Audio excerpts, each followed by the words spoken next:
We are live.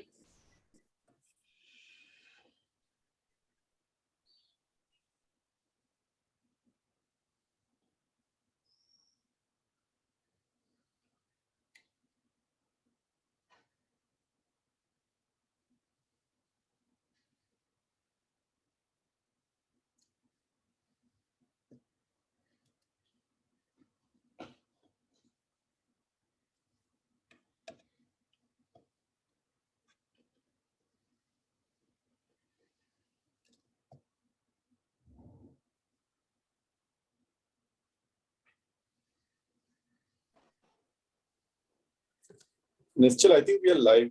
So would you like to kickstart or somebody else? Yeah, I think we are just looking at the participant numbers are increasing. So maybe we can just wait for 1 or 2 minutes and then start. We have about 60 participants right now.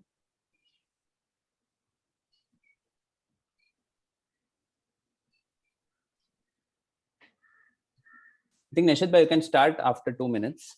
Yeah. We should hopefully have about 100 people by then.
Maybe I think Nishit bhai, we can start now.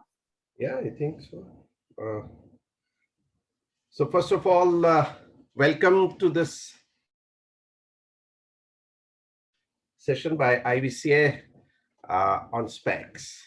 Good morning to everybody here, and good afternoon, good evening, anywhere else in the world. So nice to see so many of you in so many numbers. As you all know, that Spac has become a kind of a buzzword, a little bit on a fire. Of course, there are different issues in different parts of the world, and particularly US, there has been little, concern on the whole thing. As we can see, that the whole scenario has become so vibrant at this point in time that in 2020, one can imagine how many companies went for the Spac. Okay, almost 83 billion was raised by over 250 Spaks, 2020. But in the first 5 months of 2001, US dollars 105 billion have been raised by more than 330 Spaks. So there is something going on there, and it would be very interesting to see what's happening, especially in the context of India. And as we speak, almost 400 Spaks are scouting for acquisitions worldwide. So on the one hand, there has been slowdown in setting up of Spaks, maybe because of certain regulatory reasons, but already 400 Spaks are scouting for acquisitions worldwide, and that creates some interesting opportunities for India. And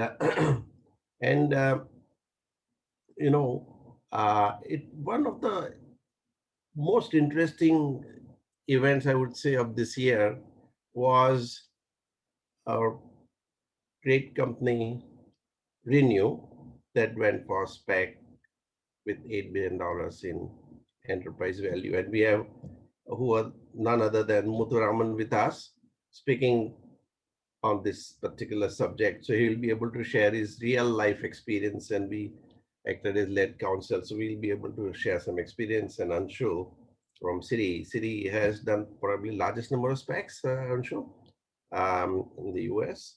And he will be able to bring bankers' perspective, you know. So as I see that we have lot to talk, lot to discuss, and lot to interact. So we actually were going to have this spec session at the last IVCA general event, you know, a number of sessions would have been there, but we thought it would be useful to have a special session where we have enough time to talk, to discuss, to deliberate and stuff like that, you know. Therefore, today's session is very, very critical and very important. That's almost an hour and a half we have provided for, so that all of us can have enough time to, you know, participate in this exciting development that's taking place. And maybe what I would like to do is to, you know, have, maybe Nishal, would you like to set a tone a bit? And then we have further discussion going on. Sure. Thanks, Nishit, for the intro. So I will cover a couple of topics. One is, why is there a mad rush for SPACs, both in the US and in India? And I will also touch upon how do SPACs work. So the entire life cycle of a SPAC, because that's very important to understand, especially for shareholders of the Indian target when they are negotiating the deal with the SPAC.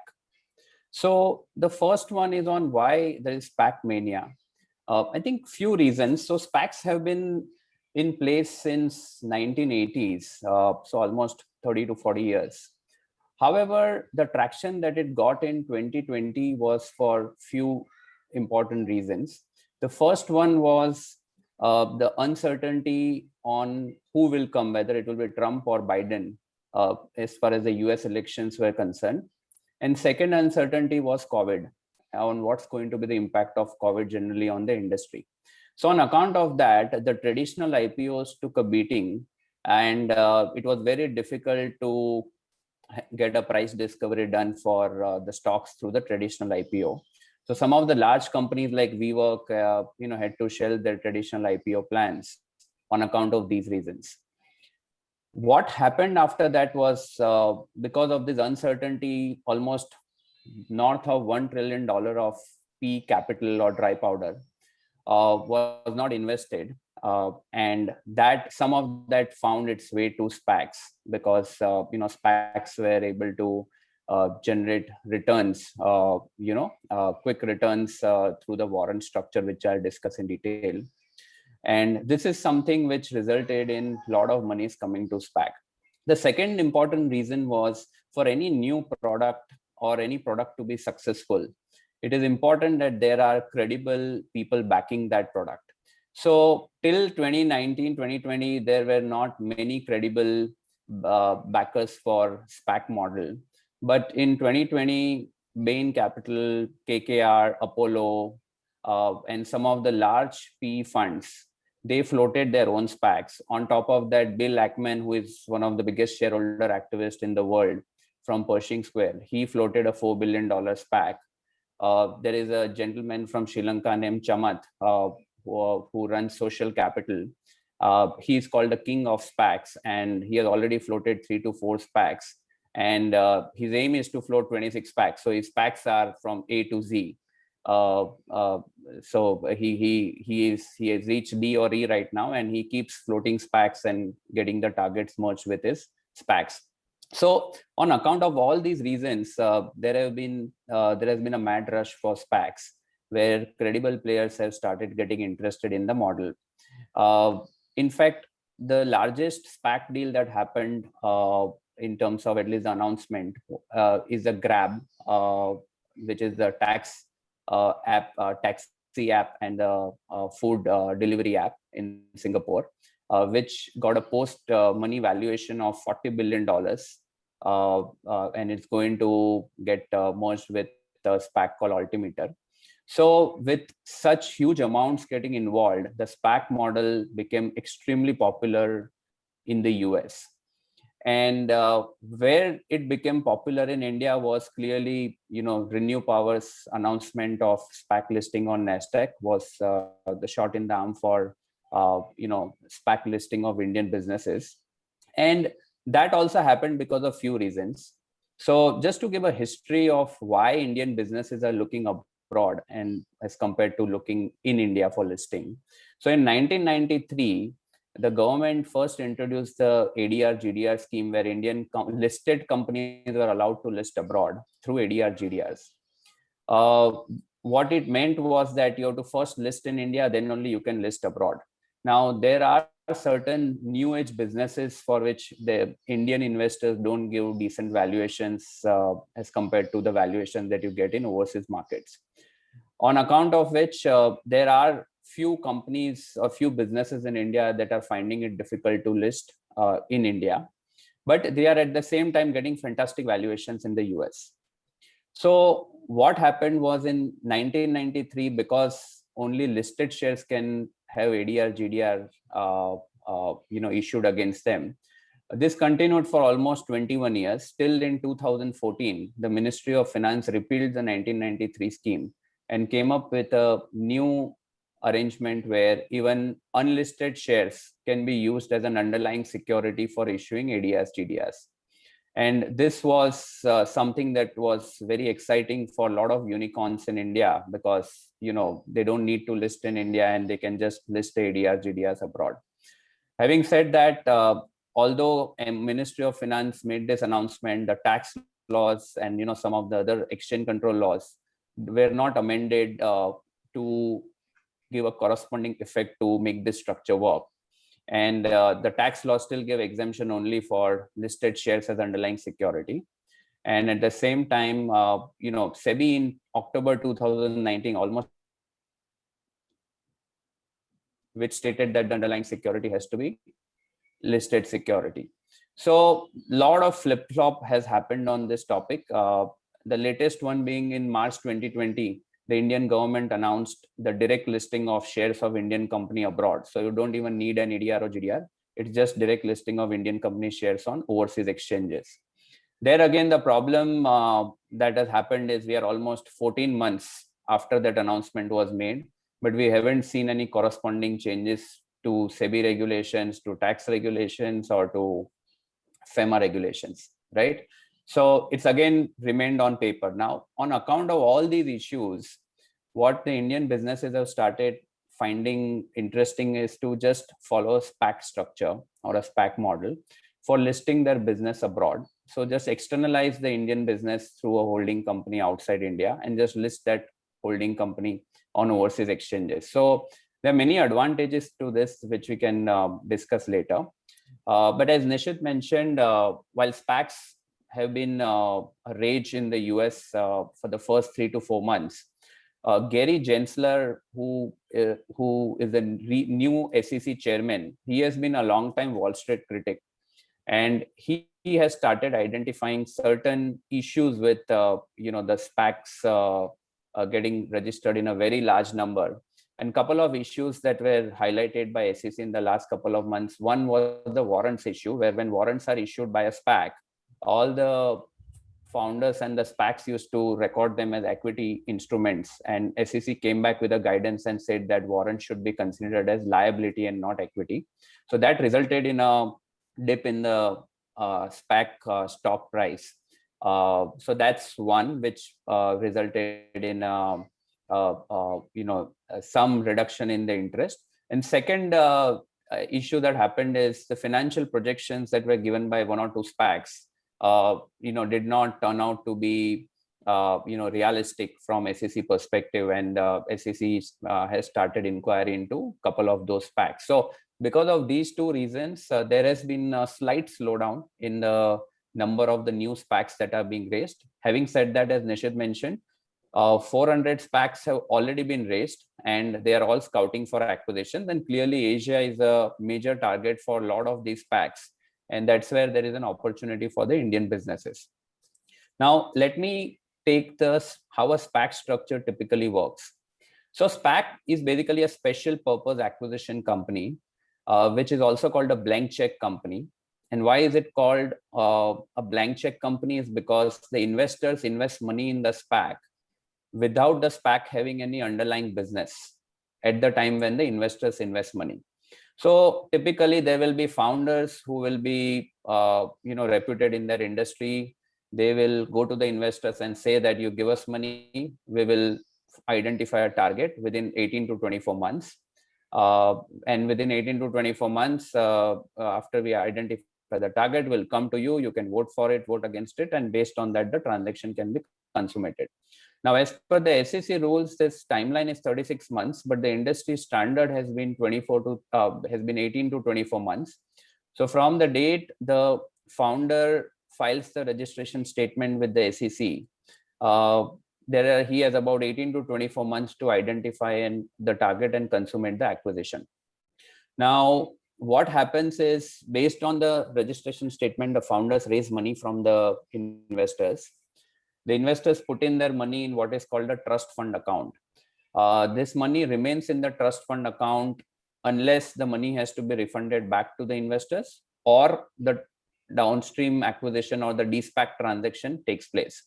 Now, once the founders identify the target and sign the deal documents with the promoters or founders or shareholders of the Indian company, the founders have to go back to the shareholders for a vote. Here there are two percentages that are important, 80% and 50%. So the rule is that the investment that the SPAC makes should be at least 80% of the monies raised by the SPAC. And second rule is, and this is more as per the corporate law of the jurisdiction in which the SPACs are incorporated. So it could be Cayman or Delaware or some other jurisdiction. If it's Cayman or Delaware, more than 50% shareholder vote in favor is required for the transaction to go ahead. And this is where it becomes important to ensure that the shareholders are comfortable with the target. Now, there is also flexibility provided to the public shareholders that they can demand their money back in case they are not comfortable with the target. So technically, they can vote in favor of the Dspac transaction, but they can still demand their money back. And this is where the pipe transactions are also arranged alongside the Spaks, because let's say there is a $500 million Spac and it is negotiating a deal for $500 million with an Indian target company. And at the time when the voting happens, let's say shareholders worth $100 million, they withdraw or demand their money back. Then there could be a huge deal uncertainty for the Indian target and Spac founders, and which is where what becomes important is to arrange for that additional shortfall of 100 million or even maybe more than 100 million, so that there is complete deal certainty, even though there is a demand of money back from the shareholders. Another important thing is the capital structure of SPAC. Now, typically the all SPACs have two types of shareholders: public shareholders and founder shareholders. The public shareholders typically have a Class A share and public warrants, and the founder shareholders have a Class F or Class B share and private warrants. The typical price for the Class A shares and Class A shares is $10, and for public warrants the strike price is $11.50. And this is where majority of the gains for the public shareholders lie, because when the Dspac transaction happen and the ultimate target starts getting traded, assume that the price goes to $15 in the first 30 days post the Dspac transaction, then the public shareholders can just exercise their $11.50 warrants and sell the stock for $15 and make a gain of $3.50 within 30 days of the Dspac transaction. So this is where the public warrants play a major role as far as the upside for the public shareholders is concerned. And as far as private warrants is concerned, typically the strike price is $1.50 to $2 because the founders gain the maximum from this. And the most interesting thing for the founders of Spac is that typically they invest about $25,000 and get 20% worth of stock in the Spac. And this has also been a major criticism for the Spac model, because if the founders are getting 20% stock just for $25,000, then there is a disproportionate gain that they are making. as far as the SPAC transaction is concerned.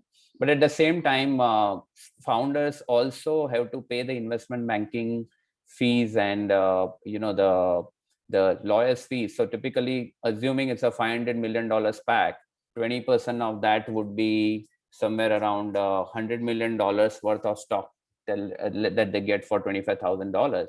But at the same time, the investment banking fees are in range of, let's say, 5 to 7%, let's say, which is 7 million on $500 million, it will be $35 million. And on top of that, let's say lawyers fees of another $2, $3, $4 million. So overall, it could be almost $35 to $40 million worth of fees which the founders have to shell out, in a situation where the SPAC is not able to materialize the business combination or the Dspac transaction. So there is a huge upside, but at the same time, if the Dspac transaction doesn't happen, there is a huge downside also for the founders. So I think broadly, these are the nuances with respect to the SPACs for Indian businesses and how this is how the capital structure works. So Nishad, you're on mute. Yeah, I'm sorry, I was on the mute. Thank you. A wonderful, I think, introduction, very detailed and still as usual. You are a person of detail, and I hope everybody got some sense of how the SPAC happens, from legal tax perspective. So Anshul, a question for you.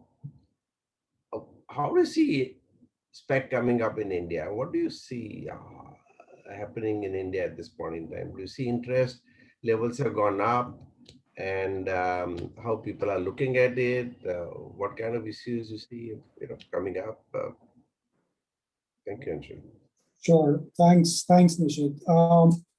So we are definitely seeing a lot of interest from across the board, be it company founders or investors looking for SPAC as a potential option for their portfolio companies.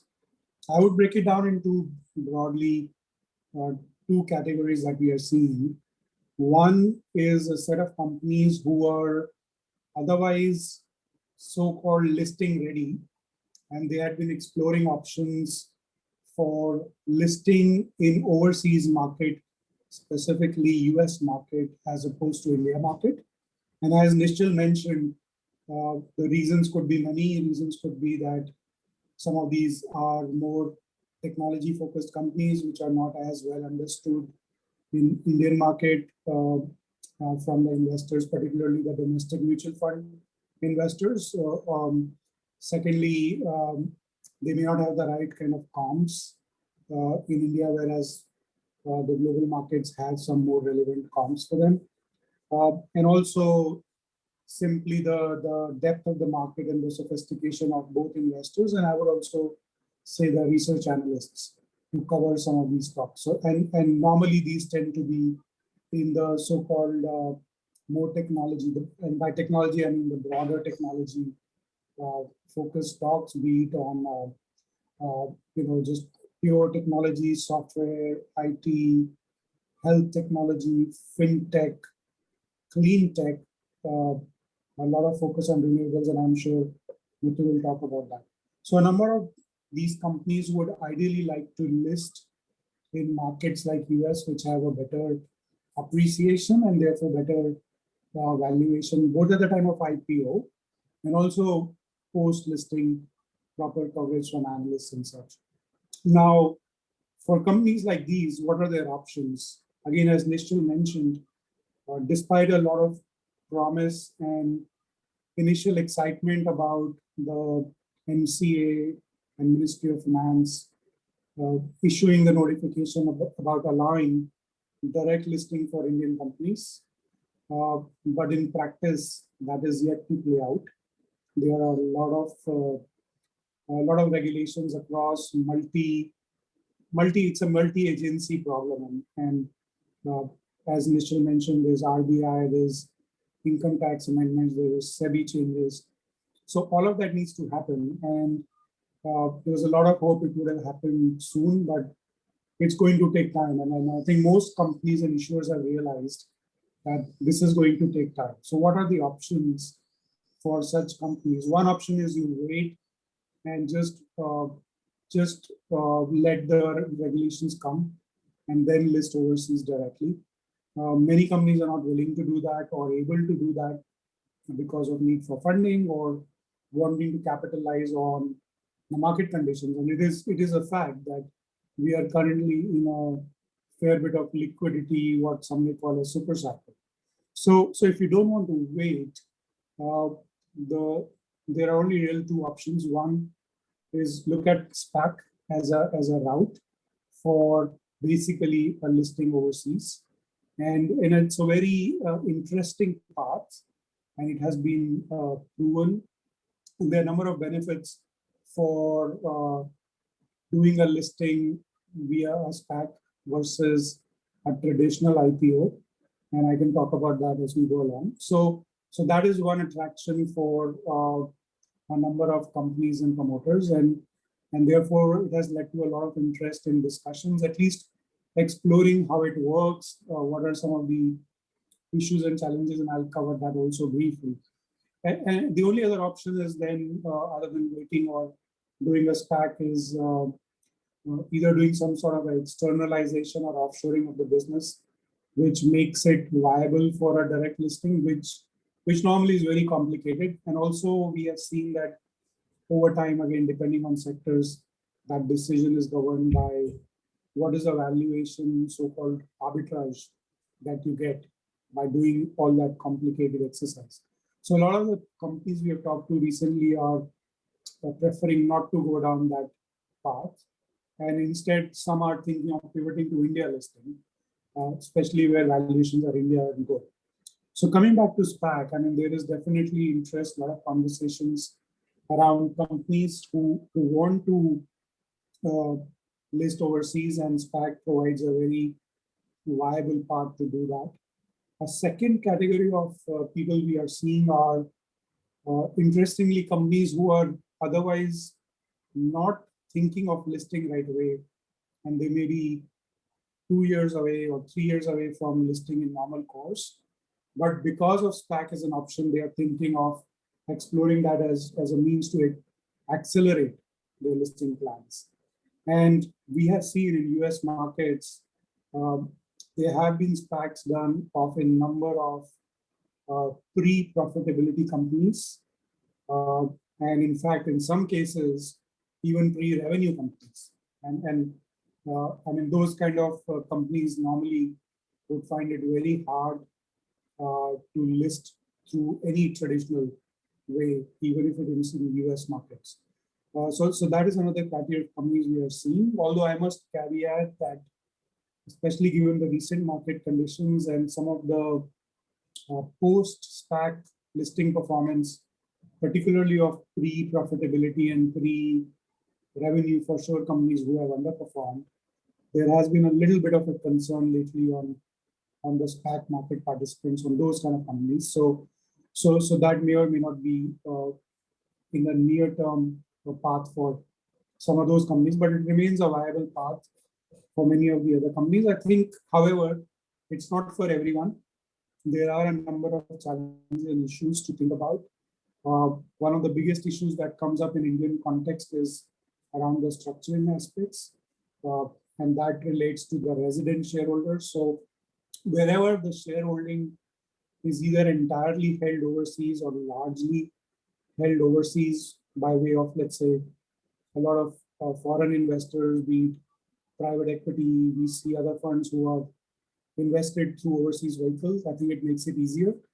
But still you have a fairly large stub in many cases where the founders, the Indian founders, Indian residents or ESOPs, because of LRS and other complications, cannot swap their shareholding into a US Spac and therefore have to remain in India. So there are considerations around how do they get exit over time, and I'm sure Muthu has lived through that, so we can talk through some of his recent experience on that. Also, what are some of the tax implications for both investors and for founders? And within investors also, there are certain implications for investors before and after 2017, before the GAR came into picture. So there can be some short-term implications, short-term tax implications, which might require certain investors to stay invested for a period of time in India before they flip it into a Spac. And so all those complications have to be thought through. And of course, there is this question of dilution, because all things being equal, whenever a founder or a company or investor goes for a Spac transaction, you are going to get hit by dilution because of the warrants, both to the founders of the Spac and also the general public, more so with the founders. So is that dilution worth it versus other options? So that's a question. And I think a lot of people don't realize that ultimately Spac is effectively a listing of your company in the US market. And that comes with a lot of preparation and readiness, both pre-listing and post-listing. So as a listed company in US, effectively, even if you are a foreign issuer, you still have a lot of requirements for regulatory filings prior to listing and a Spac combination, and then on an ongoing basis going forward. So that requires, for example, financials to be a PCAOB compliant, the board structure, the shareholding structure, the bylaws of the company, the shareholder agreements, overtime SOX, and SEC Section 404 compliance. So a lot of those things have to be very well thought through before embarking on that journey. So I'll just stop there and just say that, look, there's a lot of interest, a lot of dialogues, and in fact, a couple of live situations where people like us, bankers, lawyers, are quite actively involved. Of course, the only successful one out of India so far has been Renew, but there are a number of others which are quite active. And I think time will tell whether this product continues to show traction. And the biggest driver, of course, is, as both Nishit and Vishal mentioned, I mean, there is 130 billion of cash in trust sitting across 400 Spaks. If you multiply that by 5, which is the usual factor of the size of M&A that this money can do, we're talking about like $650 billion of transactions waiting to be happened. And in that environment, you cannot ignore India, where we have some of the largest and fastest growing share of unicorns in the world and emerging technologies. So I'm very confident that India will remain quite active on the Spac arena. I'll stop there and see. Yeah, so thank you, Anshul, for giving bird's eye view and opportunities for India and how we are a macro level, the whole thing unfolding itself. But let me turn to Muthu. Muthu, you've been the hero of Spec transaction market now, and in fact, I've actually seen you in real live action. So you're not only you're actor and also director. Trying to put it in the lighter vein. Let me tell you, Muthu, CFO, I think if somebody was really grilled, I think it was you, and you've gone through all the process, and I've seen.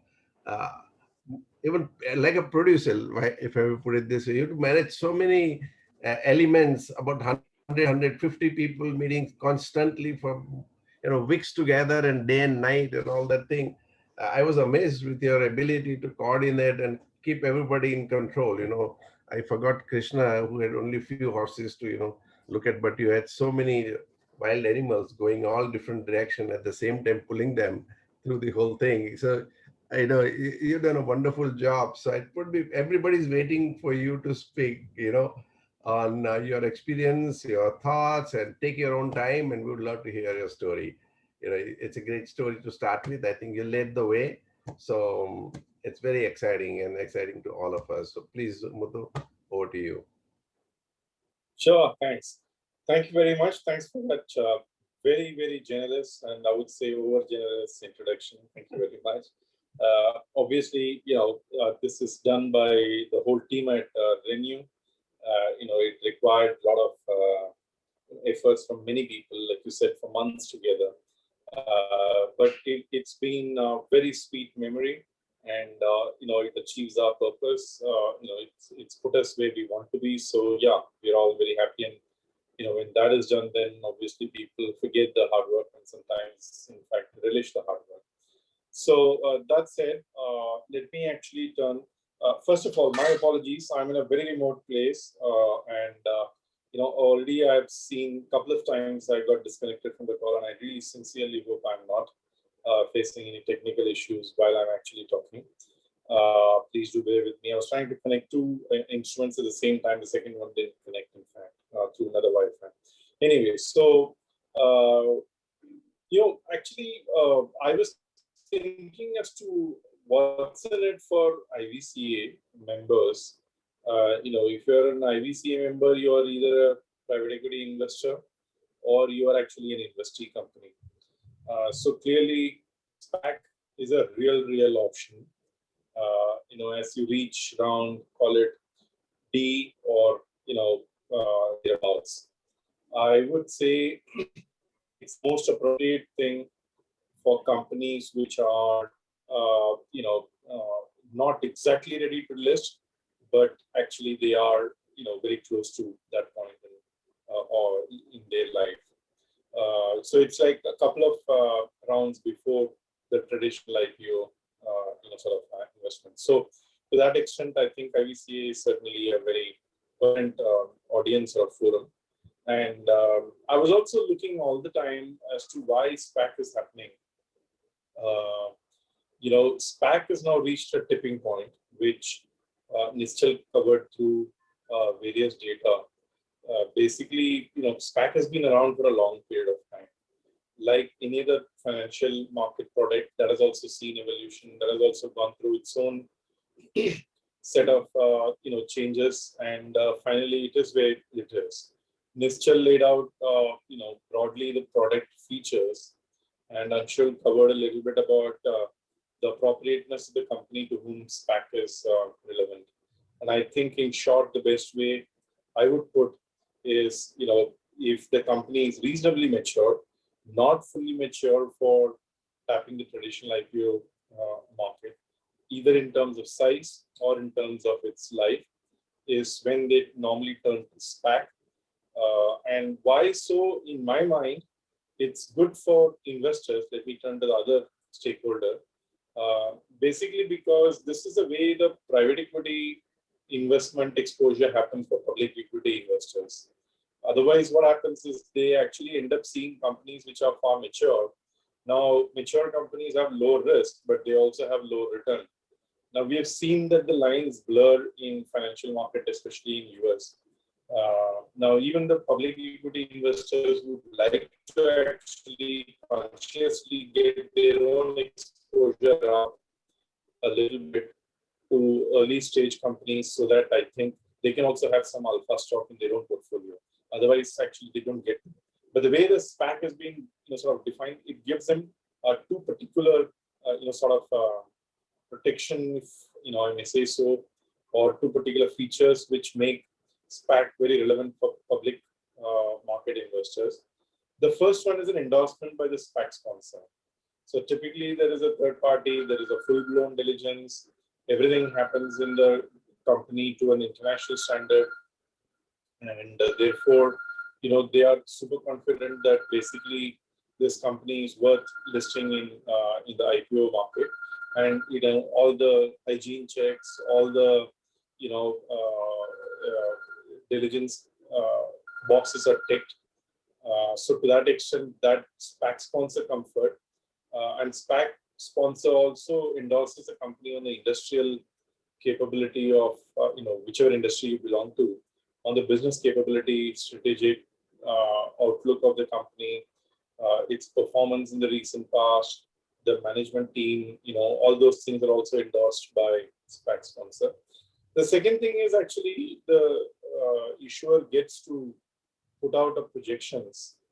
Therefore, those who are interested in deep diving into projections can have a look at the projections.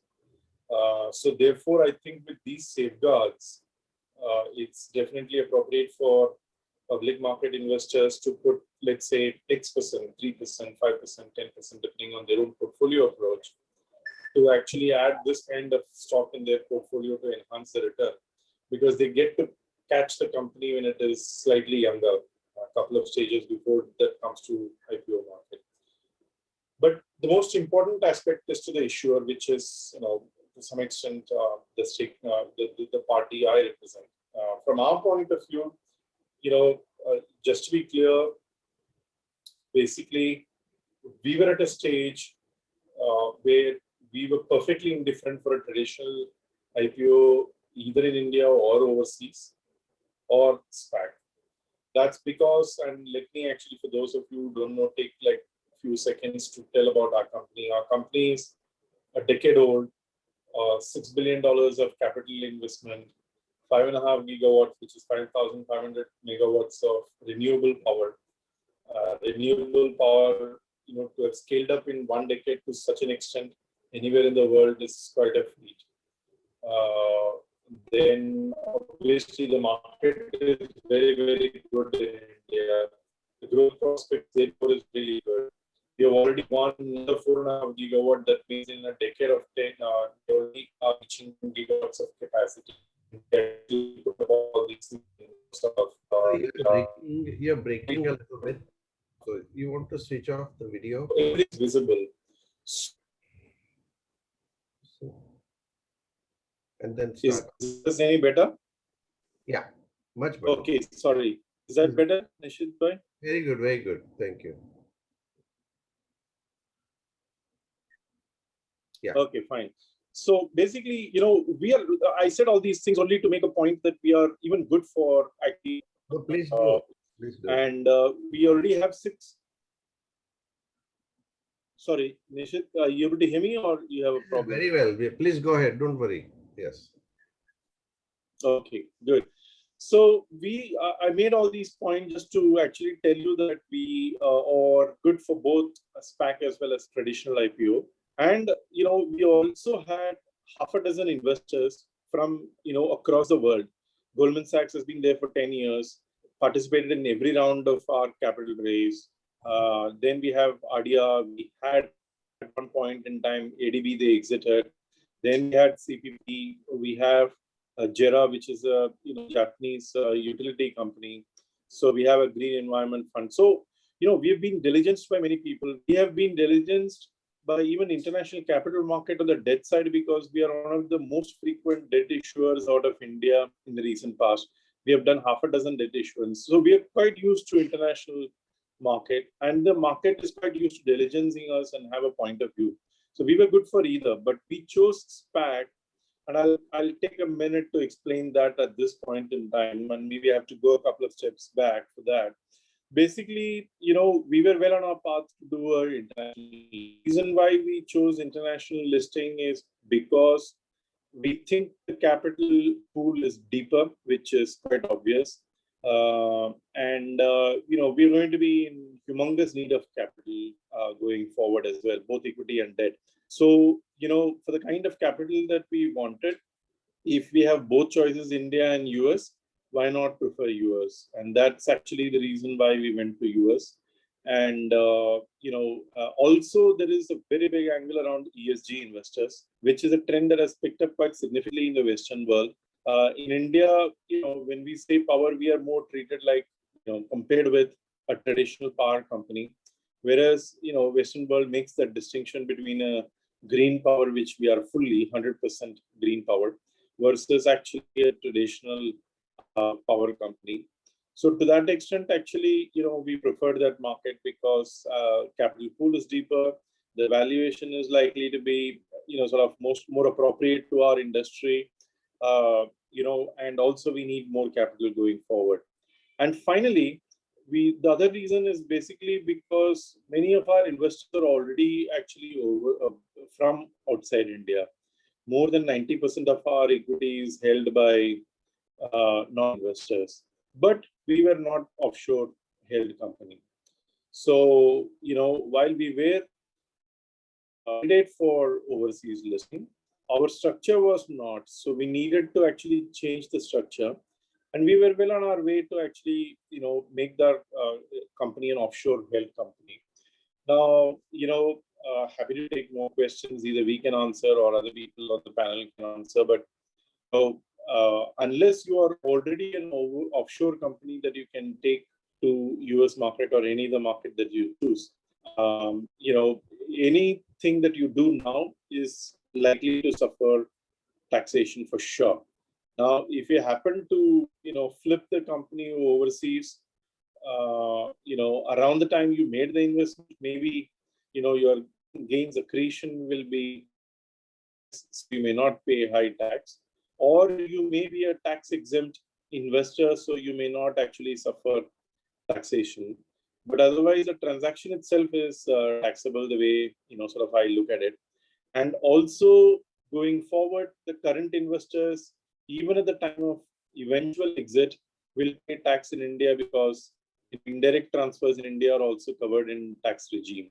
So clearly, if you're existing Indian company, you are likely to suffer tax on the entire current capital structure, either now or later, low or high depending on your value accretion, and maybe nil if you are already an exempt company.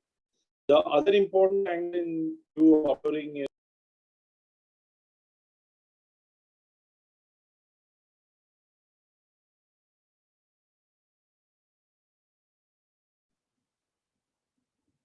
Sorry, my friends, I think Muthu just dropped out. If you can just take a minute or so, if you can wait. Otherwise, maybe I'll request Parul to say a few words, but that's separate.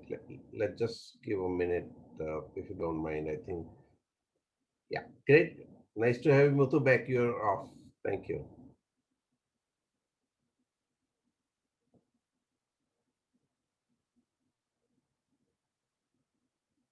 Muthu, we can't hear you. sorry, I got off. Can you hear me now? Yeah, yeah. Thank you. Can you hear me now? Yes, yes. Please go ahead. Sorry. I think the point at which I got cut off in a second is I spoke about RBI. If you're spoke Still you're breaking.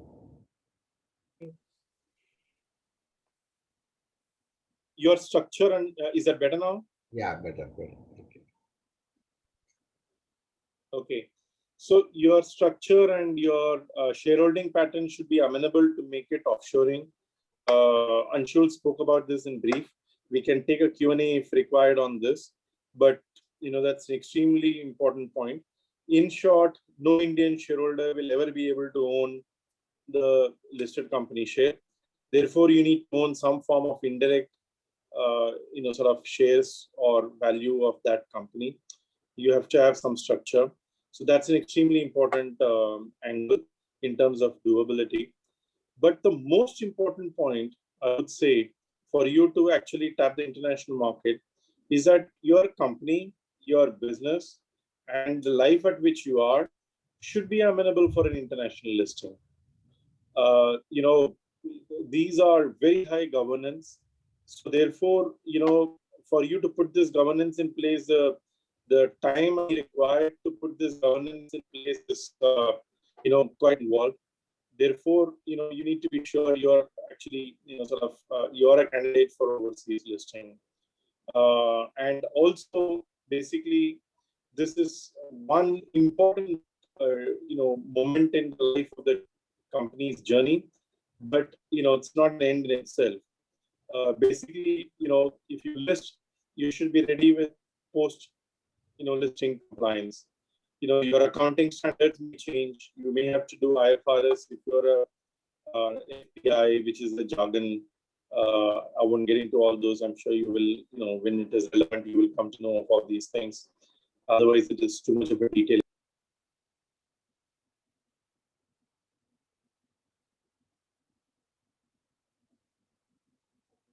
Sorry, once again, we lost him, so you should be back. Yeah.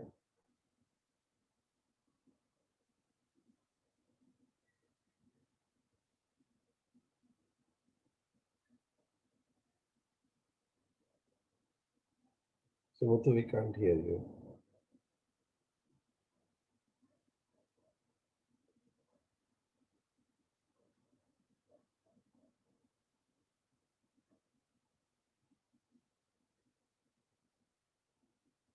Muthu, we can't hear you.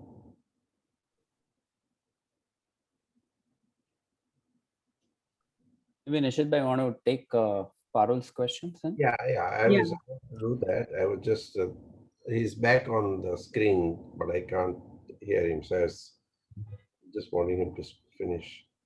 Muthu, can you hear us? We can't hear you.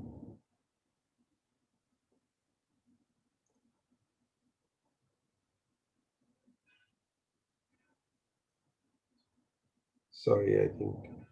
Okay. So let's, I think, turn to Parul for a minute. And for those who do not know Parul, she is a leader of international tax practice and also the cross-border M&A Spac thing as well. And she has a background both in accounting as well as in law. And just like Nishchal, he is also same way. So I think you can elaborate a little bit more technically on the evolving structures for the Spac listing for Indian businesses. And can you just throw light also on some of the legal and tax implications of for the shareholders of Indian Target? So it would be useful to hear from you, and we can take forward once Muthu comes back. Yeah, sure. No, thanks a lot, Nishit bhai, and thanks a lot to IVCA also for giving us, an opportunity to share our experience on, the different SPAC transactions that we have been engaged with and are continuing to engage with. I think Muthu laid a very good background of, what issues really come in when you're structuring a SPAC deal or a SPAC transactions, and what are the things to watch out for. I think just to take a step back into history, and while we've seen a really successful Dspac transaction in case of Renew, uh, historically, it's not that SPAC transactions or people have not tried to do SPAC transactions with Indian target companies. Of course, we've had more failures than success stories. And the main reason for that is that, when we talk about Indian law, we are primarily talking about a mix of tax laws, corporate laws, SEBI regulations, and exchange control regulations, which makes it, almost just next to impossible for a traditional SPAC structure to operate in the Indian context. And when we talk about a traditional SPAC structure, we are talking about, a foreign SPAC, which would subsequently either merge into an Indian target or an Indian target would merge into the foreign SPAC. We've seen a successful SPAC transaction in the case of Yatra. This was, again, a very similar externalization kind of a transaction where Terrapin had actually, reverse merged with Yatra Online Inc.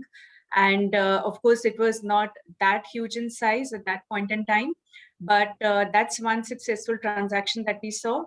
We also saw the Silver Eagle acquisition, Corp acquisition, of Videocon DTH. And this transaction was consummated by the issuance of American depository shares as a consideration to the shareholders of the Spac. So, and in addition, we've had, a couple of smaller, just, secondary transfer kind of SPAC transactions.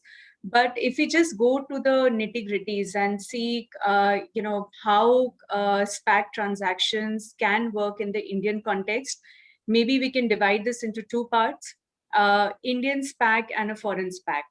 I won't spend too much time on an Indian SPAC because in the absence of a clear regulatory framework, an Indian SPAC is not possible.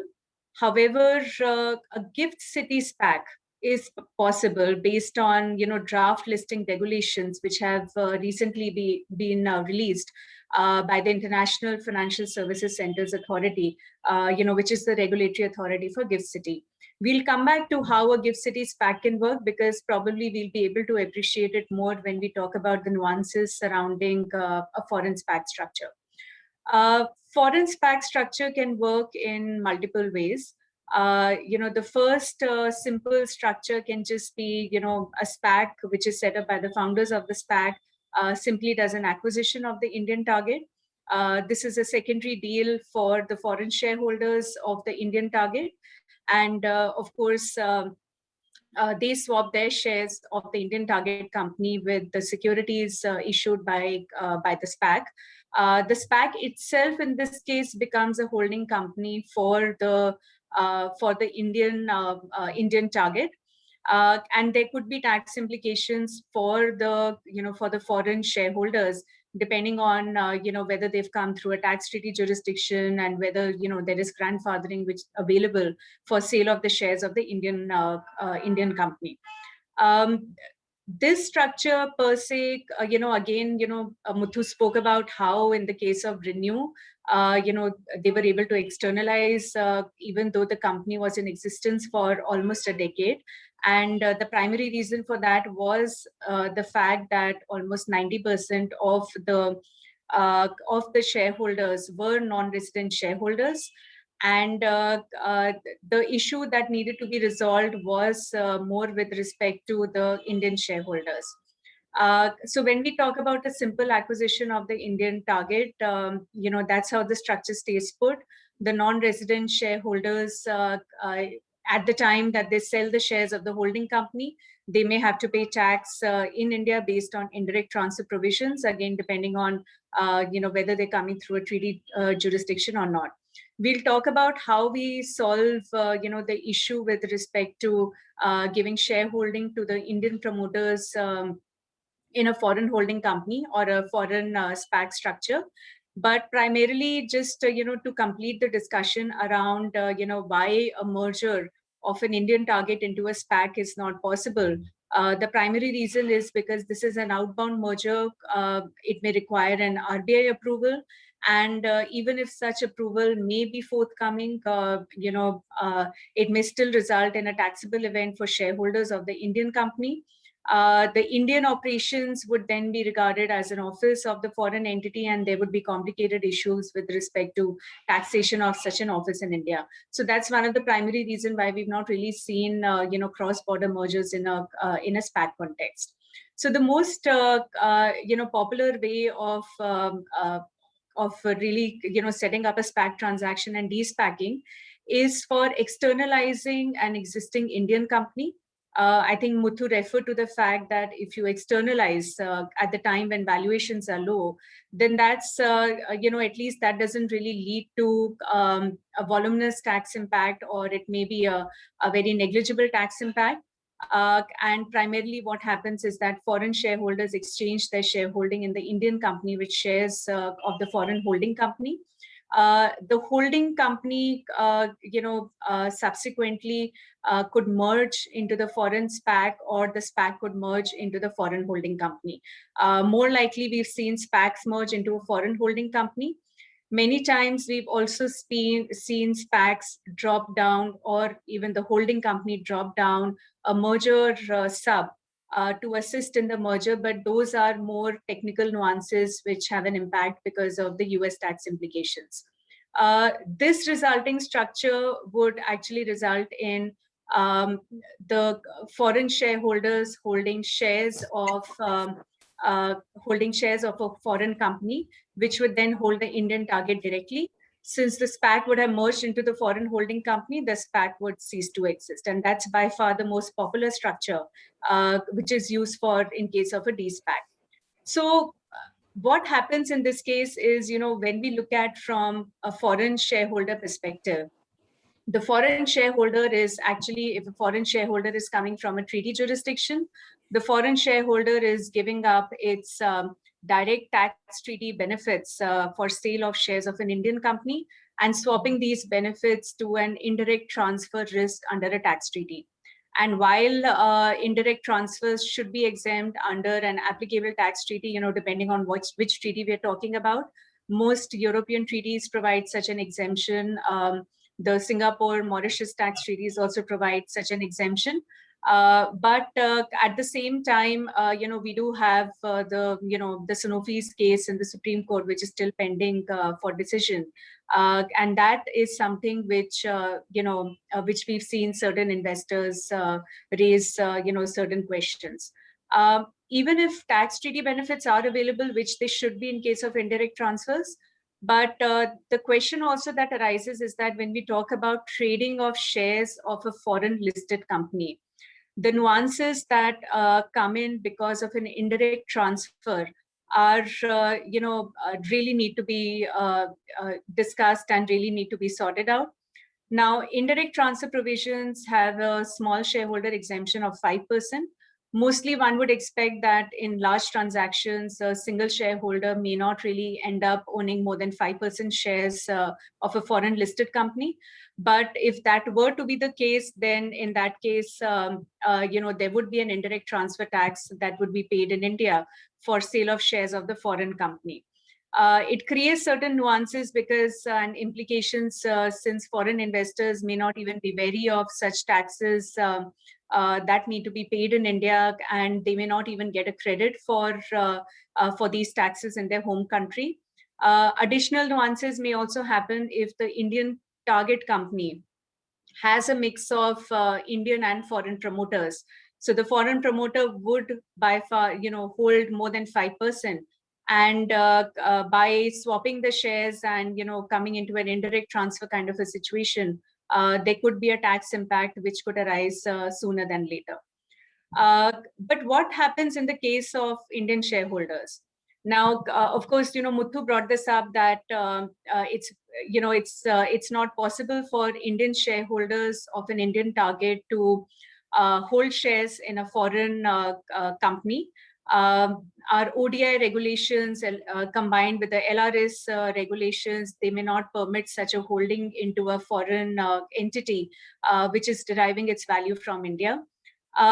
Typically, what would happen in these cases is that the Indian shareholders would usually stay put in the Indian target company, and they may obtain a put option along with certain voting rights.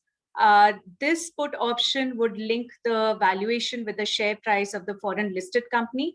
And at the time that they would like to exit from the Indian company, they would exercise the put option, whereby the foreign company would purchase their shares and give them an exit, and the exit would be linked to the share price of the foreign listed company. So that's how a very typical transaction would happen in the case of with respect to Indian shareholders. Just coming back to this to the gift city discussion. Where GIFT City is concerned, there is a proposed framework which has been introduced for Spaks in GIFT City. The authority, which is IVCA, International Financial Services Center Authority, this has recently proposed draft regulations specifically also for creating an ecosystem for listing of Spaks on the stock exchange in the International Financial Services Center. The nuances around these proposed regulations are, of course, that the Spac has to be listed on the stock exchange within GIFT City, and we heard Anshul talk about how a Spac is primarily when you're looking at a Spac structure, you're primarily looking at listing in an overseas bourse and getting the right valuation. Since the GIFT City listing as well as the market is relatively new, this is something to be considered with respect to what sort of a valuation can really arise by listing on a GIFT City, and probably this is something which will definitely evolve over a period of time. As such, Spaks have been made quite the proposed regulation is quite favorable where Spaks are concerned, and they try to mirror the commercial nuances which Nishal also spoke about. With respect to, the time period within which the Dspac transaction needs to be completed, sponsor holding in the Spac, the amounts that need to be maintained in the escrow, and so on and so forth. Of course, a GIFT City Spac is still considered to be a non-resident from an Indian exchange control perspective, but not from a tax perspective. And this may lead to certain interesting structures because while a merger of a Spac with an Indian target or a merger of an Indian target into a Spac should be tax neutral from a tax perspective, but from an exchange control perspective, we may run into similar issues requiring RBI approval. There have been certain, leeways which have been given to sponsors holding interest in GIFT City structures, but those are more in the context of fund structures.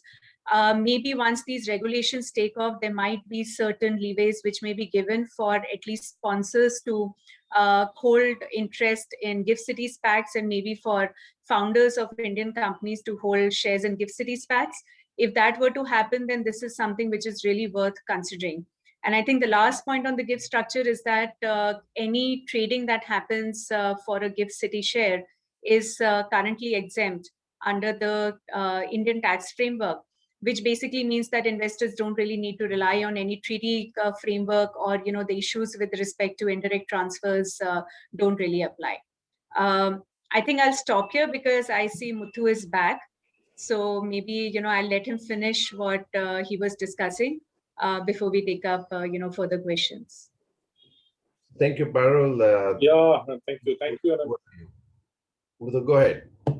Yeah, thank you. Thank you, actually. And again, apologies for this poor connection. I was towards the fag end anyway, because I wanted to leave some time for questions. And we are, I think, already at 12:40, I see 12:35. So basically, where I was, and if I remember right, and if I noticed correct, is, your business should be amenable to list overseas, both in terms of size, in terms of life cycle of the company, as well as the readiness for governance. That is an extremely important requirement. This is not an end in itself. This is a means to an end. Therefore, we should be fully prepared to be a US listed company. The governance there is quite intense. Depending on how you structure, you could have multiple jurisdictions of compliance requirement in India, because you're mostly in India, and your main operating company is in India, in the location of your holding company, but predominantly the SEC requirements. Now, these come with a very high cost. Basically, Spac deal is probably the costliest form of capital raising I'm aware of. It can cost you anywhere between 15 to 20%, depending on various factors, size of issuance, etc. The bankers, etc. But it will be worth it. And obviously the benefits will outweigh this very high cost if you actually are in that sweet spot, which is you're a couple of years sort of ahead of the traditional listing. You're one or two steps away from there, and you have a story which actually can go to private investors at a valuation which is better than, let's say, a comparable private equity round. So if you actually happen to come there across, and in any case, the other way to look at this cost is if you you look at the differential cost, because some amount of cost you will anyway incur whenever you go for IPO. By doing it earlier, obviously, you're incurring earlier, but you're also raising capital earlier. The other point is the Spac can be relevant for different issuers for different reasons. For some like us, because it is ESG, because we wanted a significant amount of capital to be raised, primary as well as secondary, to be sold. And in some cases, there could be, because a lot of secondary sales happen in pipe market, absorb that, as well as actually Spac market. In some cases, actually, that is where you will find valuation, because that's a type of the business which those markets appreciate, and not all markets appreciate. Let's say a technology intensive or a very futuristic company is, it's an appropriate market to go. So reasons could be different, but fundamentally, it's a form of capital raising. It's a real sort of product, and it's come of age. It's crossed its tipping point where at some point in time, Spac is more for much early stage companies, and and reasonably small size of capital raise, let's say $50 million to $100 million. Today, you find Spac deals, running into billions. In fact, you will attract a marquee, sort of banker and a lawyer only if your deal size is good. I would say anywhere between 300 to $400 million. So to that extent, actually, this is a very mature product. I don't remember who spoke about it. One of Anshul or Nischal spoke about SCC doing intense. Nischal spoke about SCC doing a lot of review of late on Spat. I think it's form of evolution. There are many checkpoints that you will find. US market is mature enough. They will find some changes and tweaks that are required, and I have no idea what they will be as we go along. But eventually, this is a sort of solid product which meets a certain gap, which actually triangulates from all people's point of view. The seller of the stock, the issuing company who's running the business, as well as an incoming investor. So to that extent, it's a real option. There are a lot of details, taking you up to Spac, and more importantly, after you have actually done the capital raise. In terms of compliance, in terms of the management bandwidth required to sort of keep the capital structure and the new investors fully informed. So it's a very involved product. It's no different from any other traditional IPO, and that is my last point, which is basically, IPO and Spac is no different. The timing of it is different. We go through the same SEC review like any other traditional IPO will go through. You're not going to, have any shortcuts. You're not going to have lower scrutiny. It's exactly the same. It is just that you're able to actually hit the market first and then get the reviews done later. The order is different, but the work involved is no different from an IPO. There is no, sort of saving in effort. There is no, sort of saving in scrutiny. So you should be prepared for the full-fledged IPO process. Let me stop here. So thank you, Muthu, for sharing your experience and wisdom so elaborately, and I really appreciate that. And same, of course, Anshul as well. I have one question, Nishchal, Parul, and others maybe, that can you talk about the considerations for PE investors of Indian business looking at Spec, So Sure.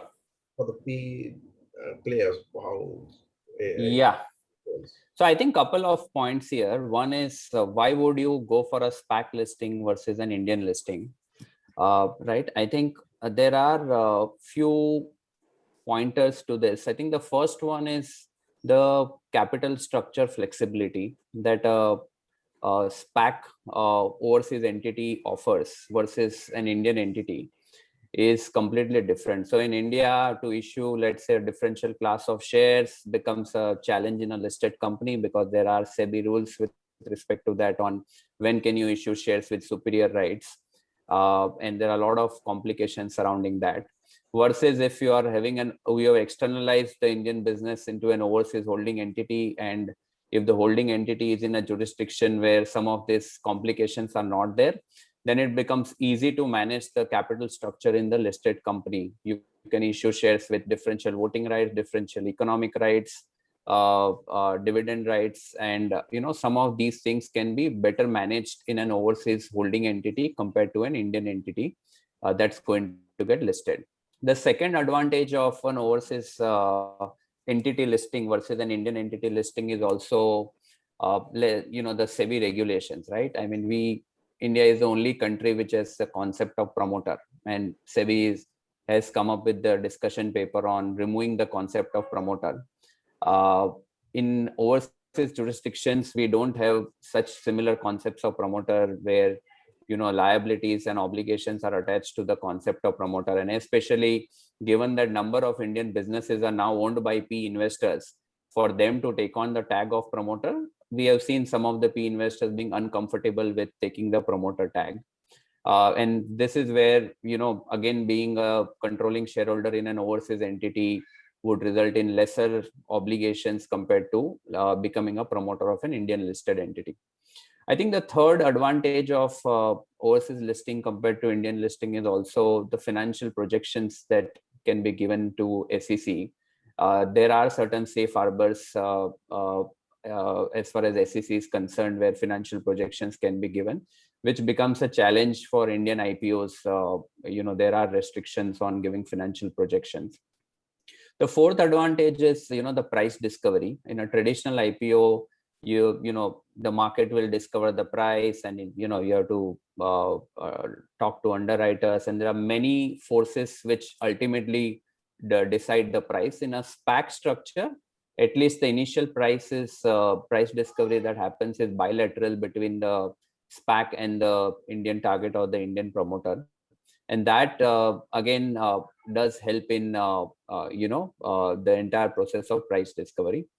One more advantage is clearly the valuations that you get for new age businesses in overseas listing compared to Indian listing. And interestingly, when I was talking about projections, for new age businesses, this becomes extremely important, because you may not have anything on your balance sheet today, but if you have some potential or some orders with you, then that itself could help in getting better valuations for Spac. So just to give an example, there was a US entity which got merged with a Spac, which was in e-mobility space, and that entity had zero revenues, zero EBITDA, and just what it had was a $250 million order from Tesla. Based on that order, the entire company got valuations and got merged with Spac, and which would not be possible in a traditional IPO, because the company has not done anything or does not have any existing business.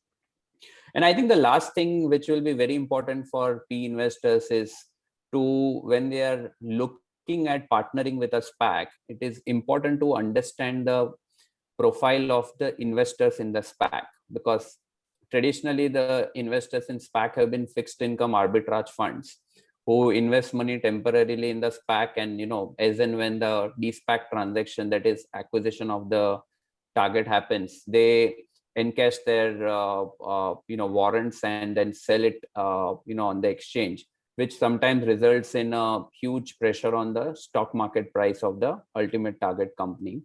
And which is where it becomes important to understand the type of investors, whether they are just fixed income arbitrage investors in majority, or are they long-term investors who are going to bring more stability to the stock price compared to the short-term investors who can just exit and create a lot of pressure on the stock. So I think broadly these are 4 or 5 points that the PE investors who are looking at a Spac deal should keep in mind. So Muthu, Anshul, Parul, if you have any further thoughts on that, most welcome to give your reactions, and then we'll open up for question and answer. Maybe I'll just add one quick comment, which Nishal briefly mentioned. I think selecting the right Spac is very important, because not all Spacs are equal, and especially in the current market where there is a bit of a temporary pause. So the credibility of the sponsors behind Spacs, some of the economics of the Spacs, and these are heavily negotiated as part of the deal in terms of how to address redemption risk. So are there forward purchase agreements? Are there some institutional investors behind the Spac, either in the Spac itself or as part of the PIPE process that the sponsor can bring? And it's not just at the time of listing, but going forward, is this through PIPE and otherwise, is there a continuity of capital with that Spac? So I think selection of the right Spac becomes very important. And the only other thing I would say is many times we have seen companies and some of the PE investors who also face that question that founders ask is, how does my governance continue? Because they are reduced to, let's say, only their stake in the Indian company, and most of the shareholding is, let's say, swapped into a Spac, and therefore structuring around that, there are concepts like golden shares and others to give comfort to the founders. So I think those aspects could become important in certain situations. So thank you so much, Anshul. Muthu? No, why don't I instead Yeah. of wait for some more questions, and if there is anything more to add, I will at that time. Right now, nothing. Yeah. I'll just add one point to that, which is, one of the major considerations for private equity investors is going to be, of course, what the structure entails. And, we spoke about how, they will have to swap their shares in the Indian target company with shares of a foreign holding company or a Spac. And those tax considerations are something they will have to consider, even if they're ready to pay tax right now because of a potential listing and take a step up. But subsequently, if there is an indirect transfer, then they need to be clear about treaty benefits or at least availability of tax credits in the jurisdiction where they are based. So maybe Nishit bhai, if it's okay, we can take few questions. Yeah, please go ahead. Yeah, I think so. One question that has been asked is if the Indian shareholder acquired shares in the Indian target when he was a resident, but now he is a non-resident at the time when the Dspac transaction happens, can he directly swap shares in that case, or will still require approval? I think the answer to this is you'll have to look at the status of the shareholder at the time of investment and not at the time of Dspac transaction. So if he had acquired shares when he was a resident, it will be considered as a resident investment. And the same issues with respect to round tripping would apply in case the swap of share is happening. So that's the first one. I think the second question, Parul, I think one of the participants wants to hear a bit about Gift City Spac. Maybe if you can talk a couple of minutes on that. Yeah, sure. So I think these are draft regulations. It's, the regulations are not yet finalized. The SPAC regulations are within, the proposed framework for issuance and listing of securities. The benefit of a SPAC, Gift City SPAC, is primarily that, it may be possible to consummate a merger with an Indian target or the other way around, and possibly also take benefit of some, tax holidays which exist in the Gift City. We also have this benefit of, for foreign investors, there are no restrictions, either investing or exit, and the transaction itself is tax exempt. Of course, slight bit more clarity is needed with respect to holding of Indian shareholders. So we still are stuck with the same issues. And I think the biggest point on a Gift City SPAC is we are yet to see the marketability of, the SPAC shares or the shares which are finally listed, because this is a new regime which is still evolving. Okay. The next question is from Saurabh Mehta. Given a large number of litigation that SPACs are facing post the announcement of initial business combination, what steps would you advise for SPACs and the target companies to keep in mind while going through the Dspac process? So I think the simple answer to this is be very particular about the disclosures that you make. So there is a Form F4 statement that needs to be filed with the SEC after the deal documents have been signed. So it's something that you do between signing and closing of the Dspac transaction. And you need to give in detail all the steps that have been taken. In fact, there is a full section on how did the founders of the Spac and the promoters of the Indian target company negotiate the entire deal. So you have to every detail right from the day when which meeting took place, where did the meeting take place, what points were discussed in those meetings, when was the final agreement on pricing that was arrived at. All these things need to be mentioned in great detail in Form F4, which is like a DRHP in the Indian context. And if you are making appropriate disclosures to SEC and to the shareholders, then even though there are litigation, the chances of those litigations succeeding against you would be very less. So I think I would say it's extremely important that disclosures are made appropriately. I think the next one I would maybe Anshul, if you can take this up. What's the minimum ticket size for a financially viable deal, and what type of companies should not look for Spaks? Yeah, so I think it depends a bit, but typically what we have seen is that the SPACs will look at targets which are anywhere around 3 to 5 times the size of the cash they have in trust. So, so if you have, for example, $100 million in cash in trust, the deal size those SPACs will be looking at will be $300 to $500 million of enterprise value.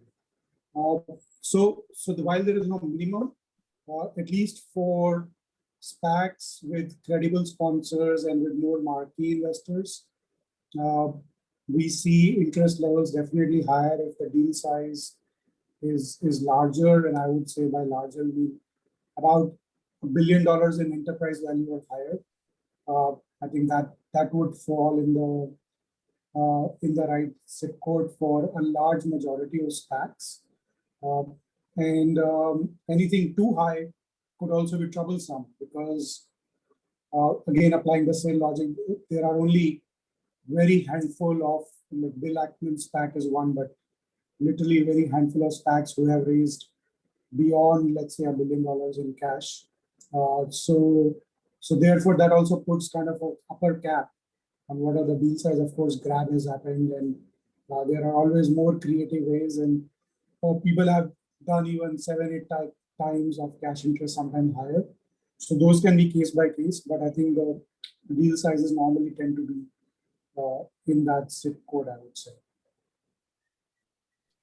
Yeah, also I think one more point on how to identify a SPAC target.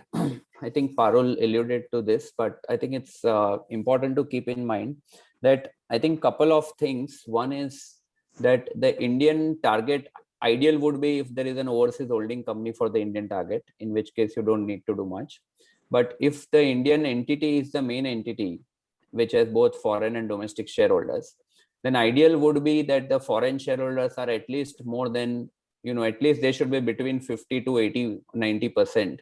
So that when the externalization happens to an overseas entity through swap of shares by the foreign shareholders with the overseas entity, the overseas entity at least holds more than 50% of the Indian target, and which is where it will be able to consolidate the value of the Indian target with it. So I think that's one important point. And second is for foreign investors who are going to swap their shares with the overseas listed company, it would be ideal if they have held shares through a Mauritius or Singapore structure, and the investments were made prior to 31st of March 2017, because all these investments have been grandfathered, and at the time of swap, that won't trigger any Indian tax implications. So I think these two are important points to be kept in mind.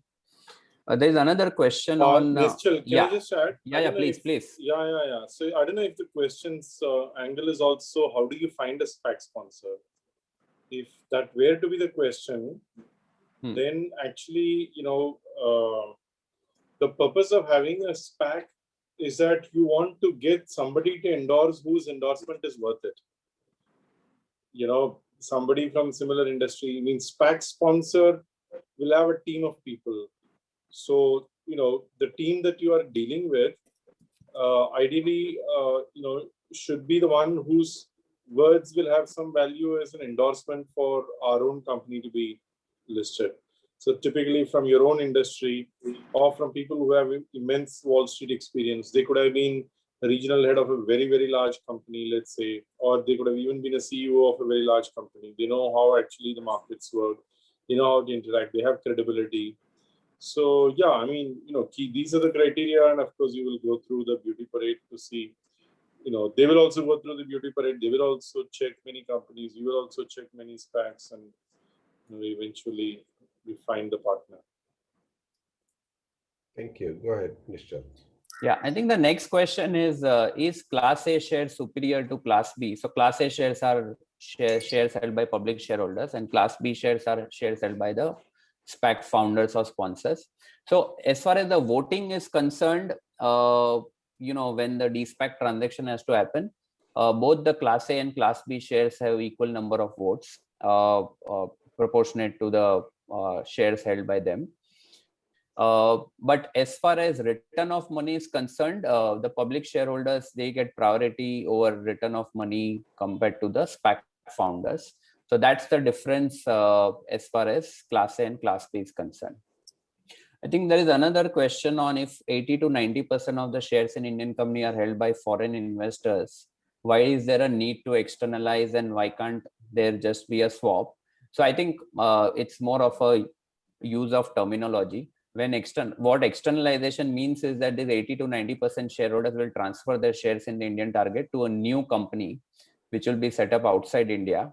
And against that transfer of shares, new shares will be issued by that overseas entity to the foreign shareholders. And that is also called externalization. Maybe you're not externalizing the company to the extent of 100%, but still 80 to 90% of the company gets externalized to a foreign entity, which in turn can then, through a reverse triangular merger, do a transaction with a SPAC and get listed on NASDAQ. I think we are already at 1. We can take just one more question and then we can wrap up the session. One sec.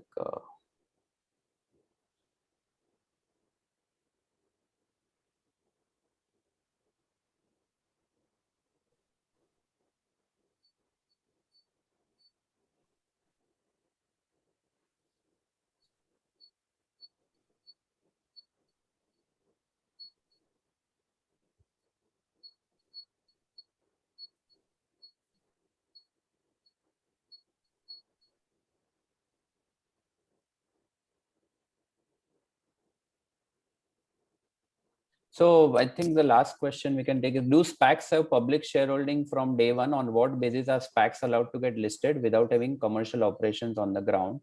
So I think here, yes, the SPACs do have public shareholders from day one. Initially, they are issued units, and units are, later on, typically between 50th to 60th day of filing of the registration statement, the units get split between shares and warrants. And public shareholders, do become shareholders upfront. And the beauty of this model is that SEC has been comfortable with this type of model or structure without having any commercial operations on ground. So, in fact, what is also called is that Spac actually goes through 2 IPOs. One is the first IPO when the founders go to raise money from the public shareholders, and when second is the re-IPO when the Dspac transaction happens. So at the time of re-IPO, when the Dspac transaction is happening, that is akin to a traditional IPO, where all the details of the target company will need to be submitted to SEC. But the first IPO, when there is no business in the target in the Spac, that is a very straightforward process, because the only thing that SEC looks at is the track record of the founders and what are the specifications with respect to the target that Spac founders are looking at. So this is how it works. Sorry, go ahead. No, I was just saying, I think one of the subparts of that question was on what basis do they actually allow it to happen? I think it's again part of capital market evolution, right? Fundamentally, as the name suggests, it's a blank check company where all the investors, based on the SPAC sponsor, industry knowledge and Wall Street knowledge, they actually give money to them on the basis that they will identify one good company to invest in. So therefore, actually, on day one, they are getting shares at par. There is no valuation involved. It's, dollar to dollar valuation. And when actually the merger candidate is identified, the investing shareholders get a chance to vote at that point in time. And not only do they get to vote at that point in time, also they can actually get out at that point in time if they don't like the deal. So considering that they are given the exit option, it's well within sort of conceivable framework for somebody to invest at the beginning and then later on back out if they don't like that candidate. It's like something, if you may compare, like if you set up a private equity or venture capital fund, it's like what? It's blank check SPV, right? And the date when you commit, you don't know where they're going to invest. You rely on the managers or the people in charge to identify deals, and you go on that basis. But only other thing is that actually when the transaction happens, again there's a vote of the investor. That's another thing. Unlike in VC or otherwise, they don't go back. Am I right, Nishal? Yeah, that's correct. So I think it's even private equity funds are also called blind pool, right? I think the only difference is in PE funds, you make multiple investments, which is why it's a pool, versus here, more than 80% of the money, or rather typically the entire SPAC money goes in one target. So that's the main difference between the two. But otherwise, yeah, technically you are shooting in the dark in both the situations and just relying on the founders of the SPAC, and in here the GP for the private equity fund to ensure that they do the right deals. So thank you very much. Anything more anyone would like to say, a word or two? It's still time, and No, nothing from me. Thank you very much. Story, one line, something you want to say, anybody? So before No, nothing from me. No, Thank I you very think much. It's been useful. yeah, I think just one point. While the as Anshul mentioned, the number of new SPACs have reduced, but as I mentioned, almost 400 SPACs are out for acquisitions, and actually, as we speak, we are working on 4 SPAC transactions, including the Renew one, for listing of Indian businesses on NASDAQ and other exchanges. So clearly, a lot of interest is there. We have more than 45-50 unicorns in India. All of them are ripe for listing. So this is an excellent product and an opportunity to evaluate listing for some of those unicorns on overseas exchanges. Anshul, Parul. Nothing else. I think it's well covered. Thank you. Nothing more from my side also. Thank you very much, everyone. So wonderful. I think we had a great session, and if you have a good story, you can create a good story, and I think that's the story of this whole SPAC. It's very interesting, very exciting, very different way in which whole transaction happens. So I think all of you would have got some idea about the SPAC now. If there is any question, all of us are available here and most welcome. At this point in time, I just want to thank, of course, the audience, but also IVCA, which brought us all together. And certainly to all our guests, I think Anshul, Muthu, Nishal, thank you. And Parul, thank you so much. And everybody for joining in such large numbers and staying on almost until the end, right? So let's take this forward. I think we can make India also a good SPAC story. We all have an opportunity to contribute to the next level of growth of capital markets in India. GIFT City is a laboratory for experimentation, but I believe India itself also could go on these lines. This is one of the other aspect of the whole capital market, which all of us can play a role. We can change the world for the better together. And with all the experiences that we have gathered today from world over, we can do something better. Why not? And Indian companies have great opportunities to be a global company. And good luck to everybody. Have a great time ahead of you. Thank you so much. Once again, thank you, Avi, for a great job done. Wonderful. Thank you, Nishit Bhai, for moderating the session so well. Thank you. Thank you. Thank you. Okay, thanks. Bye. Okay. So we adjourn anything.